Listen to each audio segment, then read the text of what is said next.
If you're serious about using YouTube Shorts to 10x your business, you cannot afford to miss this. Most creators struggle because they never really learn how to unlock the full potential of YouTube Shorts to grow their business. In this video, I'm going to change that for you. As the owner of 3 businesses and a YouTube channel with over 17 million views per month, I'm going to share with you 8 game-changing tips to get your phone ringing for your business. And stay till the end, because the final tip, it's the difference between growing your business or getting left behind. Let's get started. Number 1, YouTube Shorts ideas. We all know we need good ideas in order to come up with viral business short form content. But how do we actually develop them? There's a great book out there by the name of Steal Like an Artist. And in this book, we learned that all successful artists have borrowed other artists' ideas for inspiration, for formatting, for topic ideas. Now, don't get me wrong. This doesn't mean that we steal like a thief and we rip somebody off and take their idea word for word. Instead, we use concepts and inspiration that we have found that have worked with other artists in our niche, and we now add our own flavor to it, our own remix, our own special twist, and now it creates something brand new, something that will now engage with your potential customer. So how do we do this? In the context of YouTube, we must research other channels. Who else in your niche has been doing shorts, and what exactly has worked for them? No reason to reinvent the wheel here. Once you've done your research and you've checked out other channels and you know what's working in your niche, now you can sit down and script out the first 20 topic ideas for your videos, and then you can apply the concepts we're going to learn next. But don't stop there. Once you've launched your first 20 shorts, it's important to go back and see which shorts performed the best. What type of content is resonating the best with your viewers? Do you see patterns? Do you see certain types of topics that are performing better with your viewers than others? If so, double down on that topic. And then you can start using content that's similar to that topic and test it, see what works. Tip number 2, it's time for you to write killer hooks. Now that we have our idea, how exactly do we start this video? Do we just start talking?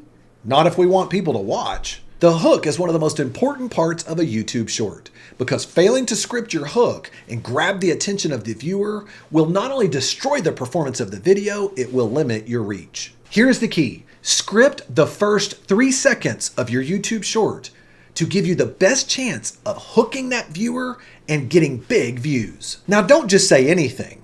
In my experience, using big action words are the difference between average YouTube shorts and viral shorts. Action words like free AI tools you can use now to 10x your business, or you can make $10,000 per month with 0 work. Or, did you know that Chick-fil-A has a secret code for free food? Or for my criminal defense law firm, concepts like, he was arrested for what? Or, cops legally stole his life savings? Action words are like showstoppers that will stop the viewer's scroll. Never start with, this is, or let's look at. Why? Because these are boring words and people don't want to be lectured. Failing to use action words in your hook will cause people to bounce off of your video, which will then send a signal to the YouTube algorithm that people don't like this content, and then you will start to see your video performance tank. Your goal here is to use your scripted hook to create a build-up effect, a tension and release, to a payoff at the very end of your video. A classic example I have used: get arrested for saying nothing? This grabs people's attention, and that allows me to start using strategies we are going to cover next that will keep your viewer watching. Tip number 3, always measure your success with your shorts. Whatever you measure, you will improve. But if you fail to measure, how do you know you're winning? In order to know if your killer hooks are working, you need to be looking at the right metrics in YouTube Studio. There are 2 main metrics that we're looking for here in YouTube Studio. Number 1, the swipe away percentage metric. Now look, this is pretty easy to find. I'm actually going to share my screen with you here and pull up one of my shorts. And here I want you to notice what we're looking at. Very easy. You go to the actual, you actually go to the short itself, and once you're in the short that shows the overview up here, then you move to the actual reach section. Notice how I clicked on reach, and I want you to notice it says how many chose to view. Notice in this particular short, 85.7% chose to view the short, and on this one, 14.3% swiped away. What are we measuring? We're measuring what percentage of people watched actually liked your hook and wanted to continue to watch your video? How many people said, no, it's not worth my time, and they swiped away? The goal here, top channels that are creating viral video shorts are trying to hit at least 80% of people watching their video and less than 20% of people swiping away. Now, if you're a newer channel, and I've started newer channels myself, including the one you're looking at right now, that is a difficult metric to meet at the very beginning of your video. So don't get overwhelmed with that. But hey, we have to aim for something. We're not going to hit anything. So it's really important to know the top channels out there are hitting that 80% number. The next metric we want to look up is the retention graph. How long are people watching? Here we are measuring how long people choose to watch after they commit to your hook. Now remember, what keeps people watching your video? Well, essentially, it's the buildup that you're creating to the payoff they know they're going to receive at the end. Sharing my screen with you here, you see, for this particular short, you go to the actual overview section of the video analytics for the short, and you go down the page and you see here, key moments for audience retention. The average percentage viewed, 97.9% of the video was watched from start to finish, and the average view duration is 47 seconds. This tells me how much people are watching my video, how long they're watching it, and whether the content is effective. We will cover how to keep people watching your video here in the next few steps, but the main goal here is to try to hit that 90% retention level. Number 4, using visuals and B-roll to keep the viewer watching. Part of keeping people watching your video until the very end is the effective use of visuals and what creators call B-roll to keep them watching. In other words, you need visuals to keep people engaged and watching your video rather than them just staring at your pretty face. Now, this is very niche specific, so you need to make sure and research what is working right now with creators in your space, and then you can start getting a little creative. For my YouTube channel, Hampton Law, I've been able to create viral shorts by adding action words at the very beginning, but then having engaging B-roll or visuals to keep people watching. For example, I'm going to show you this video here.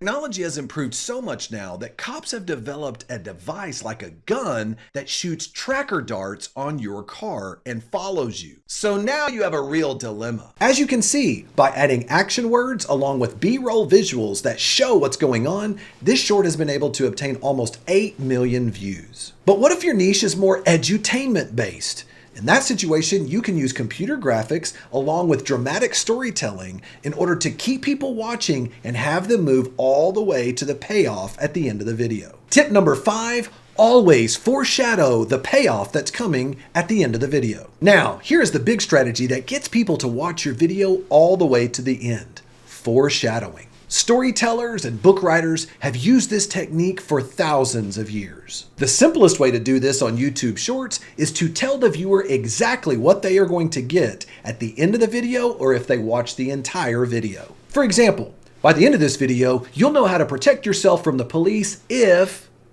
and then you fill in the blank. Or wait around to the end of the video and I'll reveal to you the #1 strategy to 10x the revenues of your business. The key here is to make the viewer feel that the video is building to that ultimate payoff at the end. And the best way to build your video momentum to the very end brings me to my next tip. Tip number 6, use proven techniques to keep viewers engaged. I don't know about you, but I don't want to come up with new techniques. I would rather use the proven techniques that have worked for thousands of years that keep people watching anything. 2 techniques that have worked long before YouTube ever showed up is storytelling and listicles. One of the most effective ways to have people watch your video to the very end is using a short story to illustrate your educational point. Remember, this is a YouTube short, so we can't be long-winded here. No big wind up or big wind down.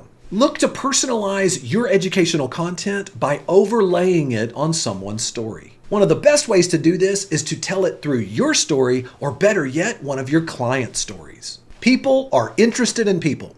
And when you make your point through the story of a person, people have a tendency to want to watch all the way to the end because we want to know how the story ends. But as you do this, always use transition words to keep people watching. Words like I just used a second ago, but, or, and then. Using words like these creates conflict and intrigue and keeps people watching. They've been used in storytelling for thousands of years, and we want to keep watching because we want to see how the story ends up. So a little tip here. Every time you think about saying and and, substitute and for but. As you do this, you'll notice your retention graph continues to improve. Tip number 7, always set the stakes so the viewer knows why it matters. Here's the critical point. We want to keep viewers on the edge of their seats to see what happens next. But we have to make it clear the consequences to the viewer if they fail to watch the video in its entirety. You have to make it clear. Tell the viewer exactly what those consequences are. If you miss these points, your business will not grow. If you fail to follow these steps, you might become the victim of a bad police encounter. Speaking of the end, once you get to the end of the video and you get to the final payoff, how do you make sure and provide viewer satisfaction? That brings me to tip number 8. The call to action is king. This is the part of the video that the viewer has been waiting for. In fact, there's a science behind this known as the peak end theory. The peak end rule is essentially a scientific theory that states people judge an experience by its most peak intense moment in a video. For example, if you go out to eat and you have a lousy dinner, but you finish it off with an amazing pint of ice cream, you will look back at the entire dinner and judge it better because of the ice cream. Finding something positive to focus on can create positive memories from an unpleasant experience. Following this strategy, you should give your emotional payoff, or in my case, my legal opinion, at the very end of the video so that they have the very best experience at the very end. This is critical here. Don't hold back on the payoff. Always try to over-deliver. For example, on one of my longer YouTube videos for Hampton Law, I spoke about how to stop cops from seeing through walls to spy on your home. And I went through the content first about describing the technology, and then I talked about how the law applies. But then the ultimate payoff was how do you actually stop the cops from using it against you? The ultimate payoff was at the very end of the video. I talked about how they could use a particular type of simple technology they could buy at the grocery store to stop the police from being able to use this technology to see through the walls of their home. This was the ultimate payoff for the viewer because during the entire video, I was foreshadowing the solution to their problem. And at the very end, they got that ultimate payoff. This rewarded me with over 1 million views in a very few short months. I want to give you something. If you're brand new on YouTube and you want to grow your business through YouTube, I want to give you the starter guide for everything you need to know to start a YouTube business channel. Look down into the description below, and I'm happy to provide you that resource. Now, once you start making killer shorts, how do you actually create a full YouTube channel strategy to grow your business 7 figures? Check out this next video where I break down how I personally used YouTube to add an additional $2 million in revenue for my law firm. I break it all down for you. See you over there.